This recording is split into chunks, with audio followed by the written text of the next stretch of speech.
Madness. Did you see that, Jonathan? Yeah. Lots of cars off there at Madness. That was really cool. That's it was madness. Really unfortunate. I hope Chris Zappa, Scott Hawley, I hope those guys got through that well. But that probably is going to bring out a double yellow. I don't see how they're going to be able to clear that up right now. The stewards are looking at it. We have RC and race control. He's looking at it right now. Look at this beautiful shot. Mike Origer from Chicago, Illinois. The TVR and the Jaguar, my British friends, got through that carnage all right. Scott Hawley in that beautiful Jaguar. Yeah, that is gorgeous. Holly has some great cars, but look at this fight right here. You don't think of British cars racing with American muscle, but here's two British muscle cars racing against each other. And here comes the yellow with debris flag out. Scott Graham, you don't see many Pontiac Firebirds. I love to see these kind of oddities. Usually Group 6 is known for Corvettes, Camaros, and Mustangs. Looks like Frank Markham has come into the pits, that beautiful Dodge Falcon. Sounds great, doesn't it? Yeah, I'm not sure what... Frank looks a little bit frustrated. Well, he's back in gear and looks as though he's going to head out. Frank Markham from Kentucky. It might have been good that he was not out there because he missed up on a melee as Jay Buford comes into the turn in question. He is eating All up the track. cars are clear. Look at that. Mid-Ohio. Nice job. Yeah, S's through the S's he goes. And that's Jay Buford did a 129.9 last time out. So he is tearing up the track right now. But that Forge Line Toyota Supra, that's just limping around the track. Yeah. I hope he doesn't have damage. Well, something's not right. He's going very slowly indeed. Oh, no! The monster has gone off. And that's a turn one. Oh, that's a real shame. And now the safety car, or at least the repair car on track. So that's why we've got, that's Mark Sharin. Mark Sharon, yeah, with the JR3. Just bought that car last year at Circuit of the Americas with us.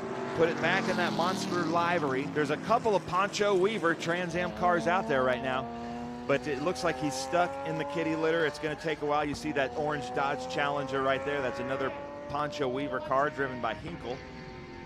And is Mike Origer. So now we're going to have a restart. And these restarts, now the tires have come to these cars, so this restart's going to be kind of balls to the wall here at Mid-Ohio Sports Car Course. I wonder what year that Jay Buford car, that Cup car is. I want to say it's a 2005. I'm not sure. Yeah, that makes sense. But I think that's about the time. Look at that Cadillac. Yeah, it's a really neat group of cars here. I really like that Firebird. Scott Graham, sporting Big Machine Vodka, helping out his friend back there in the 05 right there, Scott Borchetta. And then we have actual GT350s out here.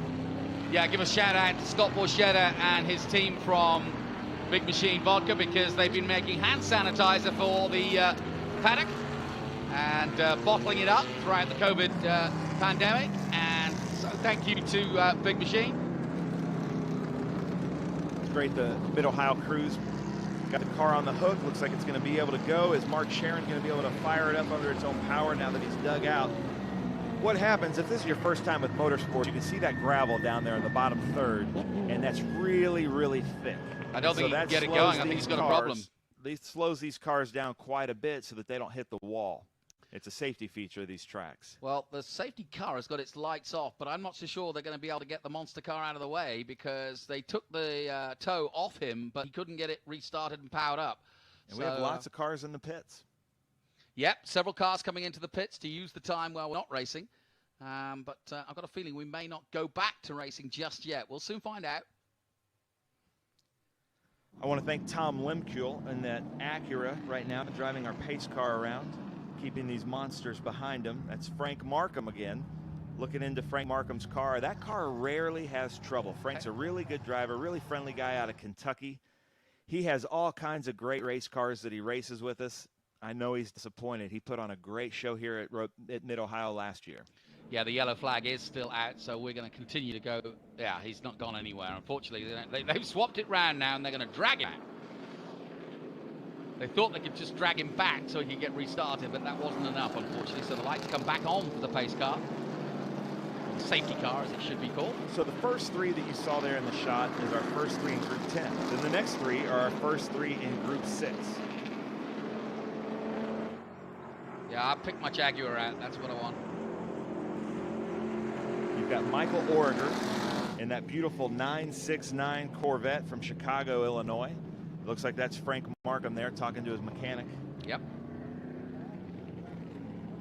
I'll tell you a neat story about Frank Markham. He is a veterinarian in Kentucky, and he does a lot with thoroughbreds with the Kentucky racehorses. Oh, right. Does a lot to keep them racing, has developed several products, but he's a very high-demand veterinarian just outside of Lexington, Kentucky, that deals with thoroughbred racehorses. That's no mean feat. That's a hard job. Those things are so, I mean, you talk about race cars being, you know, hard to manage. I wouldn't want to do the real thing. And look at that TVR. Chris Zappa, he and his father race here quite a bit. They have a lot of cars in that kind of what I call the Lotus paint scheme, right? The black and gold, but they have GT40, they have an MGB. He gets really fast in that TVR. Haven't seen him out here in a while, so it's really nice to have Chris Zappa back here fighting it out with Scott Hawley and that Jaguar. Beautiful. Look at all these beautiful cars right here. Yeah, it really is a good cross-section of very, very different big bore cars. Corvettes to Mustangs, Jaguars, you name it.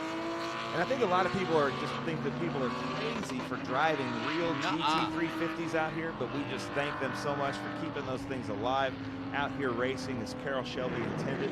We have a Decon Monza out here. You don't see many of those, but it's just really fun. And right now, Jade Buford, I'll tell you something about Scott Borchetta. Scott Borchetta knows how to find talent based on what he's done in the music industry. He's the person that discovered Taylor Swift for Big Machine Records, and now it looks like he's discovered talent in racing. He's bringing up Jade Buford.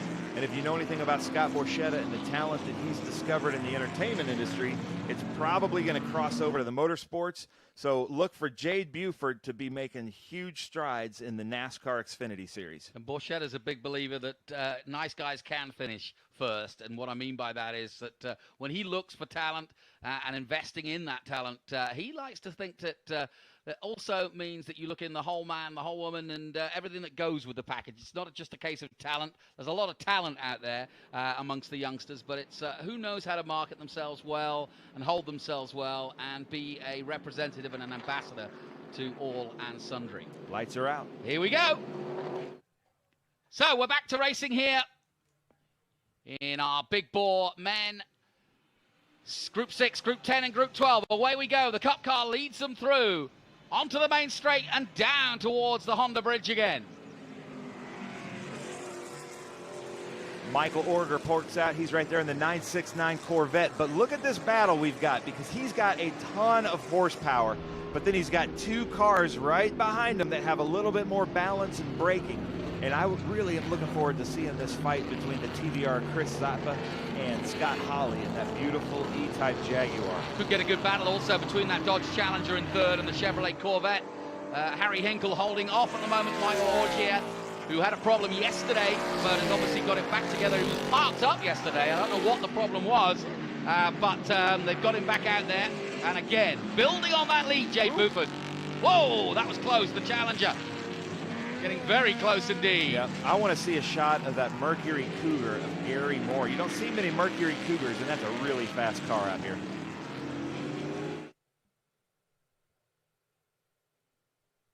Sun starting to pop out of the clouds here at Mid-Ohio. No chance of rain at the moment, for sure. And good news, because we had quite a lot of rain yesterday, but as you can see, the clouds from above starting to show off those very fluorescent green fields of Ohio. And it's a great contrast with the red rooftops and the green fields, isn't it? Yeah, do not adjust your TV sets, laptops, or That's iPhones. real. This is the real thing, and we're not putting filters on. It really is this beautiful in Mid-Ohio. There it is. There's that Cougar fighting against this Group 10 Cadillac right here. And the Cadillac of Bill Heifner, he's local here. He races with us quite a bit, but I think he considers this his local track. As Scott Hawley ducks into the inside of Chris Zappa in the TVR, and there's Gary Moore, the second half of the greatest show in vintage racing. He and Scott Hackinson put on quite a show in their Shelby Mustangs. And look at this, a Cougar and a Firebird in Group 6. Two cars you rarely see, and I love seeing those cars out here as Scott Hawley takes the lead over Chris Zappa, now in second place in our Group 6. Yeah, the Jaguar XKE heading down the back straight, being chased hard by both the Cadillac and the Corvette. This is our Group 6 B production class right here, which means a little bit smaller look at the Cadillac. And look at the Heifner power. comes in. Oh, he's got the brakes. He's got the downforce. Scott Hawley gives it to him, but isn't about to let the door open for Chris Zappa. I'll tell you what, that was a bold move from a long way back, but he knew the brakes on the Cadillac had it. A little bit more of a modern car. And he used it through turn 4 to good effect. But I would watch out. The Cougar and Scott Graham they have the power here. I think Scott Hawley and Chris Zappa in that TVR are gonna have their hands full, keeping 3 really fast cars. Gary Moore, Scott Graham in the Firebird, and Scott Borchetta in that beautiful 05 Corvette. Buford's built a massive lead with 6 minutes to go. And he's got a good gap now of over 3.5 seconds ahead of Zach Arnold in second place. And it's all going on here through the carousel. Look at this. Yeah, Scott Graham almost opened up the door. Scott Graham's driving that Big Machine Vodka Firebird, and then he's got Big Machine Man right behind him. But he's not there's no team orders here. They're just friends. He's not a lot of. I'm tongue-tied. You take it, Jonathan. Scott Borchetta trying desperately to come up towards the keyhole and take a place on his teammate, and I think he's going to do it under braking. Ooh, he goes over the curve a little, and he's got that inside line. Now he powers down, and he's side by side, a drag race down the straight. They go down the back straight, side by side. Meanwhile, the Jaguar has overtaken Corvette. The Cadillac is off into the distance, and look at this 5-way battle here. And the 05 of Scott Borchetta doing the business in that beautiful Chevrolet Corvette. Quick look, puts his nose up the inside, can't quite do it there. This is so much fun. Look at that beautiful Jaguar, followed by the TVR, then a Mercury Cougar, a Chevrolet Corvette, and a Pontiac Firebird. Cars that don't even exist anymore, Pontiac and Mercury. Yeah, it's a good point. But here they are out there racing it, putting on a great show for the fans here. Yeah, this is great. If you wanted to forget reading about the history of cars, just come out here to an SVRA event. We'll tell you the whole history. Yeah, it's like we got in our DeLorean, went 88 miles an hour, and went back to the 60s. This is the closest thing to a motorsports time machine, and these guys are having a blast. Back to the future then, here at Mid-Ohio. As it is the Borchetta-Buford entry with Jade Buford at the wheel, leading the way in what has been an excellent, stunning performance. Fastest lap of 1:30 by Zach Arnold. His fastest lap, I should say, because Buford's on 27s at the moment. Scott Borchetta takes the lead over Gary Moore. Gary Moore gives him the room, which I don't see Gary Moore doing that too often, but he knew Scott was a faster car, and he's trying to keep Scott Graham behind him in that beautiful Pontiac Firebird. Scott was with us at Road America just last week, and he is really fast in this Pontiac Firebird. Yeah, and hats off to Scott Borchetta for really throwing himself at the E-Trans Am Championship. He had to go through about 3 computers over the 6 weeks, but Mainline, his sponsor, had been really good in supplying him computers. He did a bunch of interviews with us. He did more laps than any other e-driver out there. And he said he actually improved as a driver as the weeks went on. So it's certainly helping his real-world racing too. Yeah, so right now they're in the twisty bits. So that TVR and Jaguar definitely have the advantage over Scott Borchetta. But he's just hopefully going to bide his time as they come into Thunder Valley. He looks to the inside. Chris gives him a little bit of a shake. And now he's probably going to wait till after start-finish line to make a move on these more nimble cars. But that's the red Corvette outside right there of Chris Zappa trying to take the outside line, which gives him the advantage coming in. There's Jeff Hinkle, I think, in that Dodge Challenger in the red Corvette coming up on lap traffic. That is a Poncho Weaver TA car. They should just finish this lap and get one more lap in, or it could be last lap board after this one. And a beautiful big bore sand here, looking high above the paddock of Mid-Ohio. There's the keyhole in the distance. There you can see the size of it. It's a sort of giant hairpin, effectively. I'm sorry, that's Nick Bruce in that Challenger. And Preston Rice is in the Monza right there. Look at that car. A Decon Monza Chevrolet 31. That is just a cool car. Very nice. Super fast. That's too much power, honestly. Preston Rice in the Monza. Very nice indeed. So once again, a good full field of 30 cars plus 32 in total. So a really strong field in these three groups. Some great racing this morning. I think everybody's woken up from yesterday. It was a little bit. I think the track's got to a point where it's less green now, and everybody's got a bit more dialed in. After some of the Trans Am cars and International GT, the Formula 3, Formula 4, and then this group lays down a lot of rubber. There's Michael Origer right there. He's got his family and friends here. They've been camping out all weekend. There's a brother car to that car, the 696, and there's Jade Buford. Jade Buford right there. He's going to be running at Indy in the NASCAR Xfinity Series on the road course. Oh, Scott Graham just off. I hope that wasn't a metal to metal, but it looks the way he's positioned, something happened. Yeah, definitely. You don't park it in that position. Oh, he's got it going. Looks like he had a spin. That's the carousel. So it looks like he might have just lost a little bit of the rear end of the he might have just outbraked himself and then just gone straight on.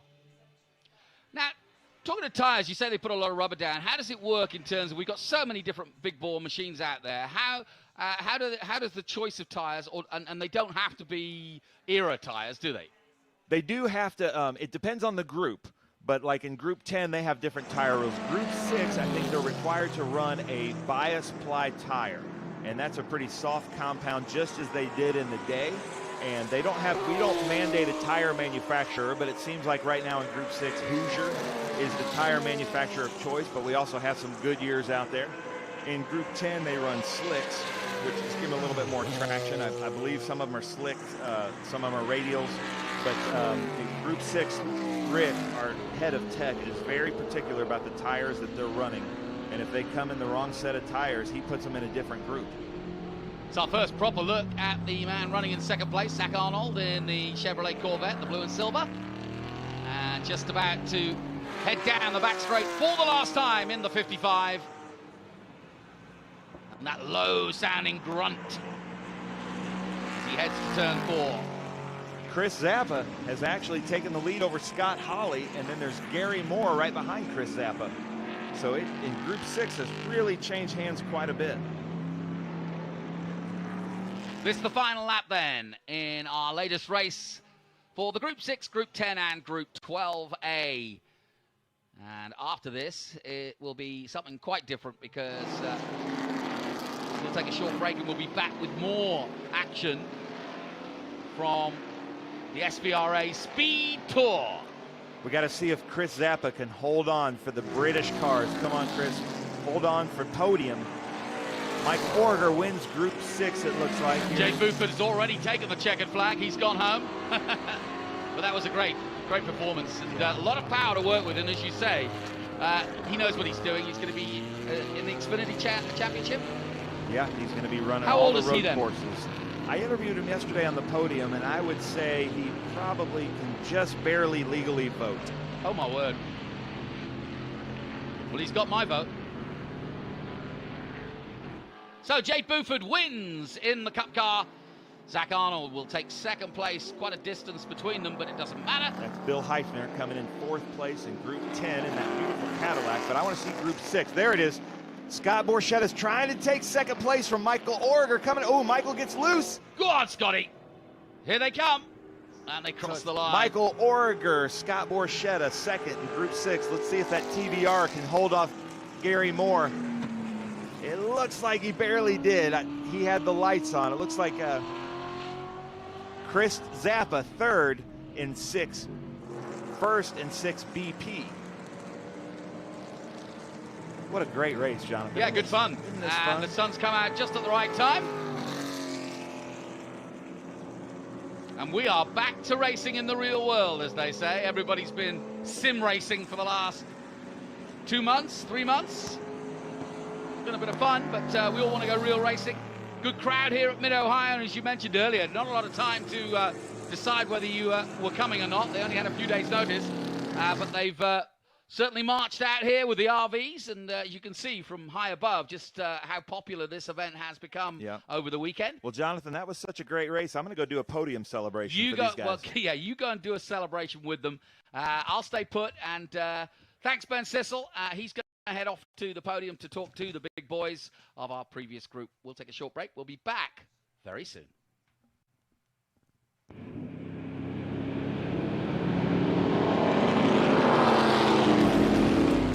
Hey race fans, it's the start of a brand new decade, so don't be on the outside looking in. Straddle the technology fence with us and be part of all the action at every round of the 2020 season. With our all-new app, you'll now have live global streaming of all the action from the heart of each and every track. Live scoring, race highlights, replays, results and team and driver news. Everything you could ever want to be informed of the world of Trans Am and SVRA. Download now on Apple and Android, the only place to get your muscle car media. Everywhere I look, I see light and shape. And some shapes are just more beautiful than others. I think about lots of things when I drive. The cost of scheduled maintenance certainly isn't one of them. The F-Pace. How Jaguar makes an SUV. For great offers, visit your Jaguar retailer during the Impeccable Timing sales event. Maui Jim sunglasses were born on the beaches of Hawaii, designed to respond to the bright sun and harsh glare of the islands, all while enhancing the view. After 30 years, we're still independently owned, and the free-thinking Hawaiian spirit that first inspired us is still a part of everything we do. Our Polarized Plus 2 lenses not only protect eyes from harmful rays, they also make colors more vivid and contrast crisper. Try on a pair and see for yourself. The view's better from here. A Marathon Coach owner is someone who expects exploration and relaxation to blend flawlessly. For the most reliable, luxurious motor coach on the market today, look no further than Marathon Coach. Indulge that wanderlust, leave any cares behind, and lead a life filled with adventure. Join the Marathon family and take your 5-star hotel with you. When the finish line calls, we answer. Hit the road with insurance protection from Hagerty. Whether you drive a built racer, sports car, or exotic, and save an average of $264. Get a quote today at Hagerty.com.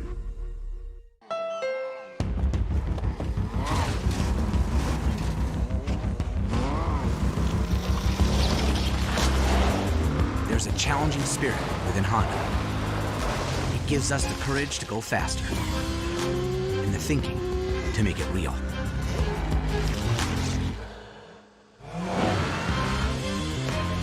Whether it looks like a truck, a sedan, or an SUV, inside is the heart of a race car.